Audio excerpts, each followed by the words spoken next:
Assalamualaikum warahmatullahi wabarakatuh. Hai Sobat Sejarah semua, saya sedang berada di halaman Masjid Gede Kauman. Saya akan mengajak kalian semua untuk berjalan-jalan dan mencari tahu tentang sosok pahlawan nasional yang akan diulas dalam film Jalan Juang Ki Bagus Hadikusumo.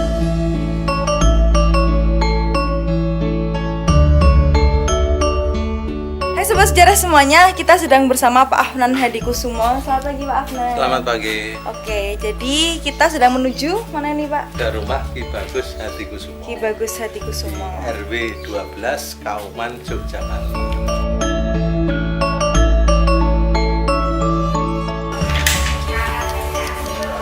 Di rumah ini kita berada di rumah Raden Hidayat. Raden Hidayat itu ketika kecil beliau sekolah di SR ya, sekolah rakyat Ongkoloro, kemudian juga ke pesantren-pesantren di Yogyakarta. Kemudian beliau naik haji itu maka berubah namanya karena hubungan baik dengan keraton, hubungan baik dengan Taman Hiswo, maka nama Raden Hidayat oleh keraton diganti menjadi Bagus Hadikusumo. Karena hubungannya baik dengan Taman Hiswo, maka ditambah dengan Ki Bagus Hadikusumo. Kalau dari sisi sejarah itu tidak terlalu banyak yang mengekspos dan catatannya tidak terlalu banyak dibanding yang lain, karena beliau itu tidak suka dipublikasikan. Kemudian yang kedua juga tidak suka untuk difoto, apalagi selfie itu nggak pernah. Dulu nggak ada selfie ya.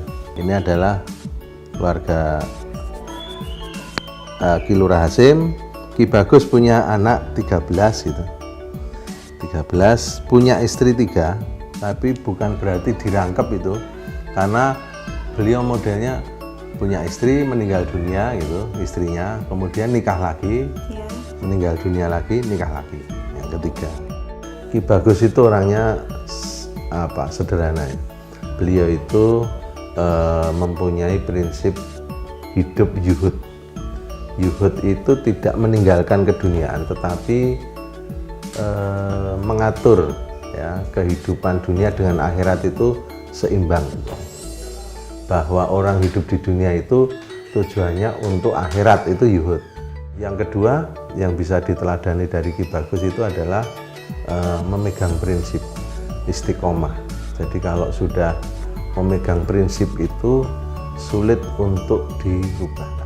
Ki Bagus itu dengan keras menolak sekire, kemudian Ki Bagus menolak untuk minum wine ketika disuguhkan di Jepang dulu itu.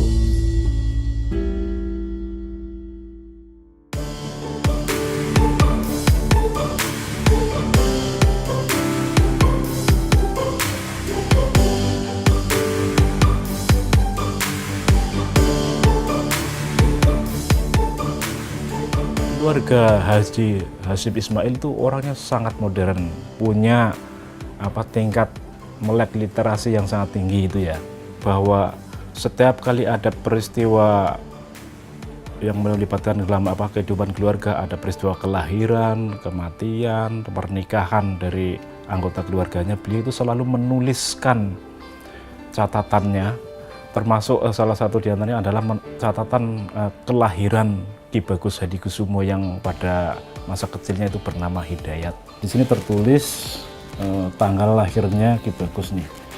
Tatkala zahiripun Hidayat ambarengi ing dinten Senin ya, Pahing kaping 11 bulan Rabiul Akhir tahun He itu ya. Tahun He atau 1308.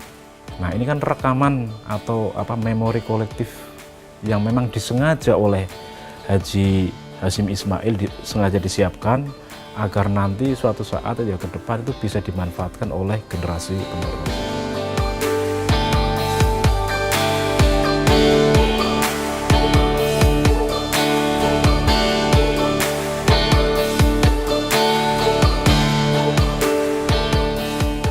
ketika memasuki masa kemerdekaan, beliau adalah Ketua PB atau Pengurus Besar Muhammadiyah pada waktu itu.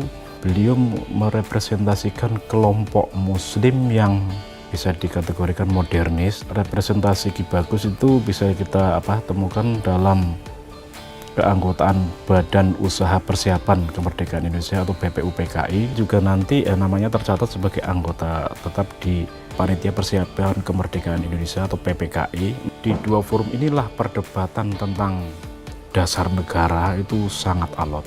Dari kelompok modernis ini mengambil cara lain untuk tidak secara formal menamakan negara Indonesia sebagai negara Islam, tapi negara yang berdasarkan prinsip-prinsip atau ajaran Islam. Ki Bagus ini tetap mempertahankan sila pertama, ketuhanan yang Maha Esa dengan kewajiban menjalankan syariat Islam bagi pemeluknya. Soekarno maupun Hatta mengutus salah seorang utusan anggota PPKI untuk melobi Ki Bagus supaya ini dicabut. Tapi Ki Bagus tetap bersikukuh bahwa ini tidak boleh dicabut. Nah, penjelasan dari Kasman, dan kebetulan Kasman ini adalah salah satu kader Muhammadiyah, ada hubungan ideologis juga ya, ideologis dan kultural, akhirnya luluh. Dan pada waktu karena Ki Bagus adalah representasi dari kepemimpinan Muhammadiyah, secara otomatis di sini inilah kontribusi Muhammadiyah dalam proses pembentukan dasar konstitusi negara pada waktu itu.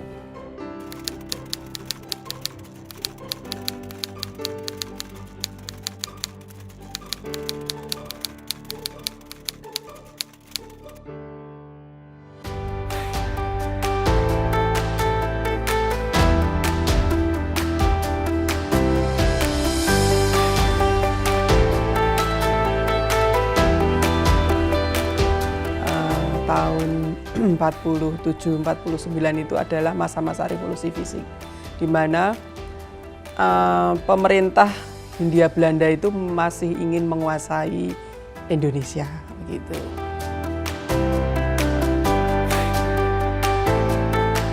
Nah, oleh karena itu dengan kondisi yang seperti itu, dalam musyawarahnya dengan ulama-ulama yang ada di Jogja,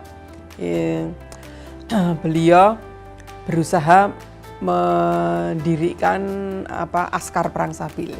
Nah, Askar Perang Sabil itu apa? Askar Perang Sabil itu pasukan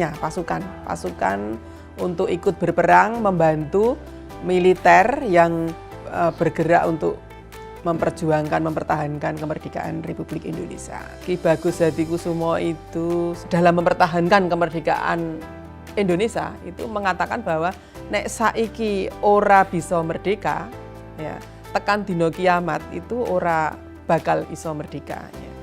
Ini dadi kowe saiki tetep kudu golek kemerdekaan. Nah itu ya. Ki Bagus itu kan background-nya adalah ulama dari organisasi Muhammadiyah. Ya. Nah oleh karena itu ideologi-ideologi yang dimunculkan itu ya berdasarkan ajaran Islam. Ayat-ayat Quran yang membangkitkan semangat jiwa nasionalisme, jiwa juang itu yang dipakai ini membina pasukan Askar Perang Sabil itu. Perjuangan kemerdekaan itu saat ini harus betul-betul diperjuangkan. Ya, itu secara radikal. Sebenarnya ajaran Islam itu perlu difahami, diyakini dan dilakukan secara radikal sebenarnya ya. Tapi untuk saat ini mengapa menjadi disalahkan ya? Sesuatu yang dianggap negatif ya.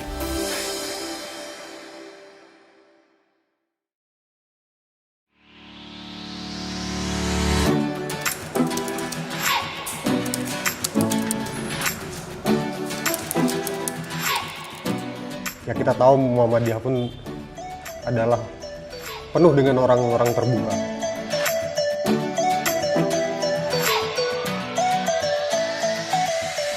Kenapa saya katakan Ki Bagus itu pendukung keras yang sila pertama dengan 7 kata itu? Ya mungkin dia merasa, oke, ini mayoriti Islam kok di daerah Indonesia ini, jadi ya boleh dong gitu kan. Dan mungkin hanya sedikit orang-orang non muslimnya gitu ya. Mungkin waktu itu Ki Bagus tidak melihat yang Indonesia Timurnya begitu. Ya tapi kenyataannya Ki Bagus mau mengalah kan. Sekeras-kerasnya dia, sekeras-kerasnya orang gitu ya. Pasti ketika ngelihat ada kenyataan lain yang oke, dan dia merasa harus peduli, ya mungkin kebesaran hatinya ada dalam penghapusan 7 kata itu. Ya kadang-kadang kan gini, Muhammadiyah itu kan kadang-kadang dianggap keras juga ya. Tapi untuk hal yang ini, ya mereka istilahnya sekeras-kerasnya maulah istilahnya membuka diri loh. Dan ya ini pesan moral yang bagus untuk zaman sekarang lah.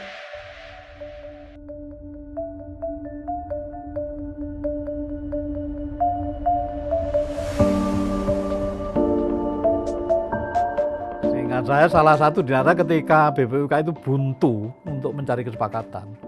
Nah, ini peran Ki Bagus. Cuma kalau kemudian ingin kita menyelesaikan problem yang besar, ya kita harus berpikir radikal untuk mencari sampai ke akar masalah, kan itu radikal. Ki Bagus mencairkan kebukuan itu. Nah, kalau enggak kan nggak selesai-selesai itu. Nggak selesai-selesai kemudian sampai kepada tersusunnya Undang-Undang Dasar 1945. Itu kan besar sekali perannya. Maka di dalam prosiding sidang BPUPK itu ada catatan redaktur. Ini catatan panitia. Ini adalah kedua kalinya Ki Bagus Hadikusumo menolak anak kalimat. Oh, yang 7 kata itu? Iya, dengan kewajiban menjalankan syariat Islam bagi pemeluk-pemeluknya itu. Kalau dipaksakan, saya harap jangan sampai ada yang menyesal. Dan saya tidak mufakat dengan preambul yang berbunyi berdasar ketuhanan dengan menjalankan syariat Islam bagi pemeluknya. Kalau sidang mufakat saya terima. Saya mengatakan itu dengan terus terang saja, tetapi saya mengatakan bahwa saya tidak mufakat. Ini adalah penolakan ketiga kalinya dari Ki Bagus Hadikusumo terhadap 7 kata yang terdapat rancangan pembukaan Undang-Undang Dasar 45. Menolaknya itu karena memang nggak mungkin dipaksakan berdasar Islam gitu loh. Mengapa? Karena tidak semua anggota menerima, kan deadlock jadinya. Yeah. Maka dia sampai pada kesimpulan ya kalau begitu nggak usah pakai. Maka kalau kemudian kita tidak setuju pada agama, nggak usah bicara-bicara agama. Jadi ini dialektika Ki Bagus setelah menghadapi situasi. Itulah yang saya katakan, lalu dia masuk ke dalam pendekatan substantif itu. Inti Pancasila ya tauhid. Nah, disitulah diterima oleh banyak pihak dan kemudian sampailah kita kepada kesepakatan Undang-Undang Dasar 1945 itu. Sehingga kontribusi Ki Bagus begitu besar dalam menemukan format tentang bagaimana landasan Indonesia merdeka itu yang kemudian menjadi konten dari Bhinneka Tunggal Ika itu. Sehingga dengan alasan itu saya tertarik untuk kemudian terlibat menyusun argumen pengusulan Ki Bagus sebagai pahlawan nasional.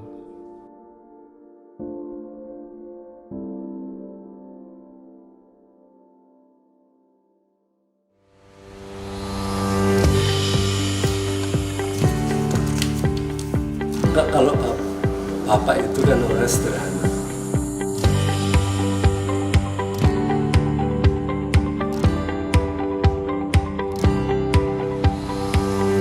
Berbeda dengan sarannya tanggal 30 September 45 agar Islam menjadi dasar negara, ini Ki Bagus. Dalam sidang kedua ini Ki Bagus beserta Kiai Sanusi sampai 4 kali mengusulkan agar anak kalimat itu dihapus saja dengan 7 kata itu. Nah, ada 2 alasan yang beliau ajukan. Pertama, agar lebih tegas, yaitu jika tidak disetujui negara beragama, negara harus netral terhadap agama.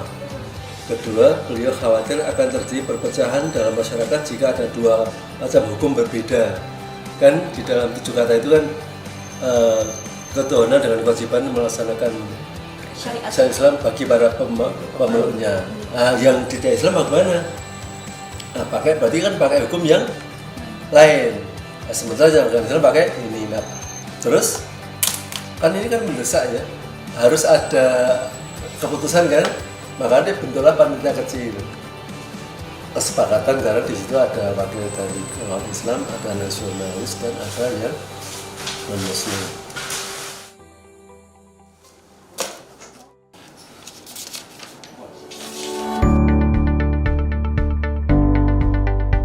Pengusulan gelar Ki Bagus Hadikusumo dan juga dengan 2 tokoh Muhammadiyah yang lain, yaitu Kasman Singodimedjo dan juga Kahar Muzakir, yang sudah berbuat banyak terhadap Indonesia dan terhadap Muhammadiyah.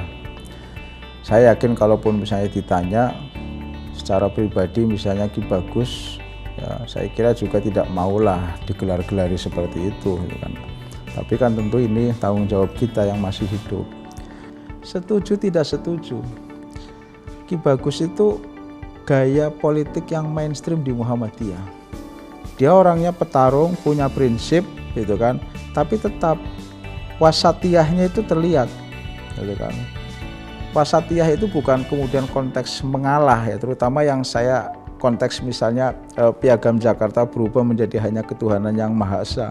Itu di situ terlihat bagaimana sosok Ki Bagus Hadikusumo ya, yang ternyata lebih mementingkan bangsa ini daripada sekedar Piagam Jakarta itu.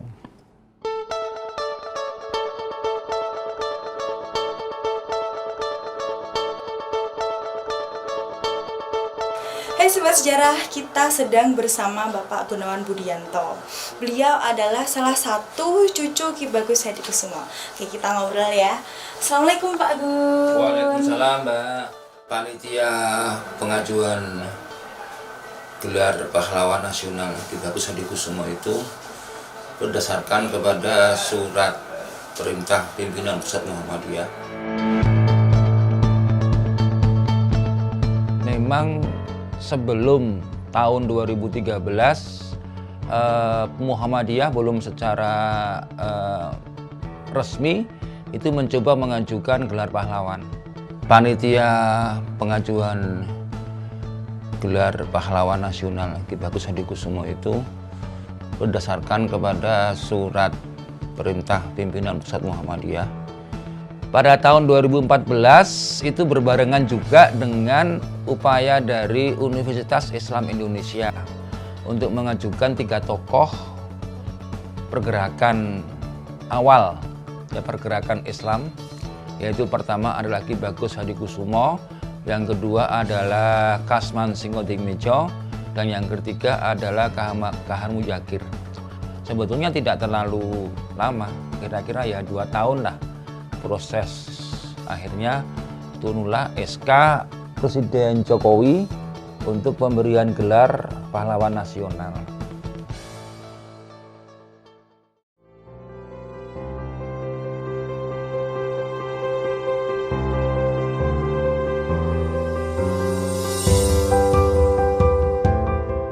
Sangat naif ketika sekarang ada orang-orang yang bikin tudingan bahwa ketika tokoh-tokoh Islam itu dulu memperjuangkan Islam sebagai dasar negara, dianggap itu pikiran radikal, pikiran ekstrim. Ini kesalahan dan kesesatan berpikir.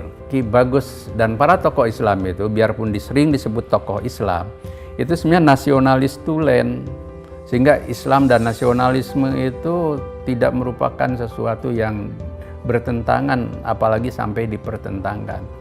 Nah, dalam konteks umat Islam, hilangnya 7 kata itu juga merupakan bentuk dari pengorbanan demi masa depan Indonesia yang mayoritas di dalamnya Muslim, di samping semuanya beragama. Apa sih pengorbanannya?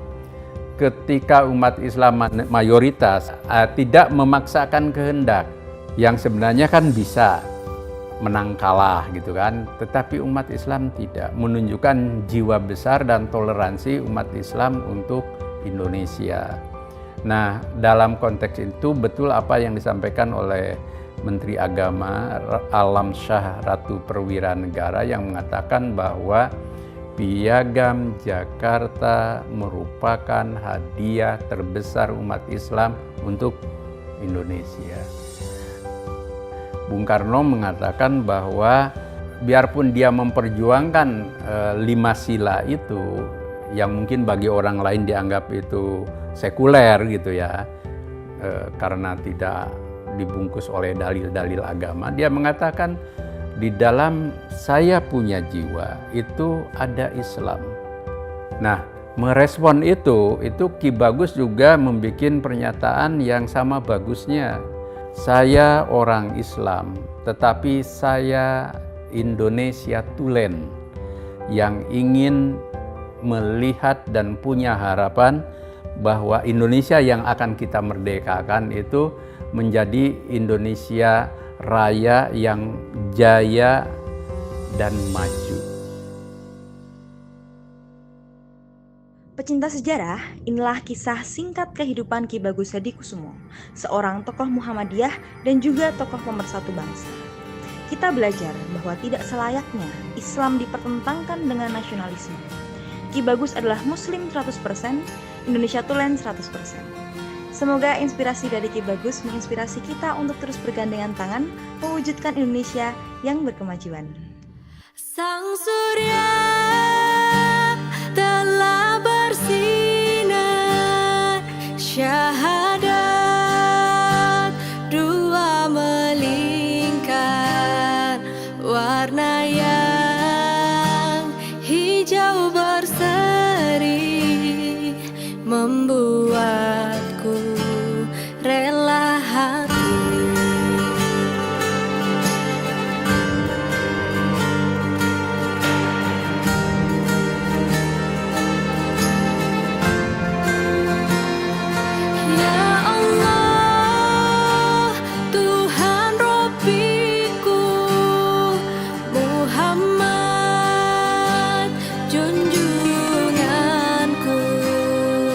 Al-Islam agama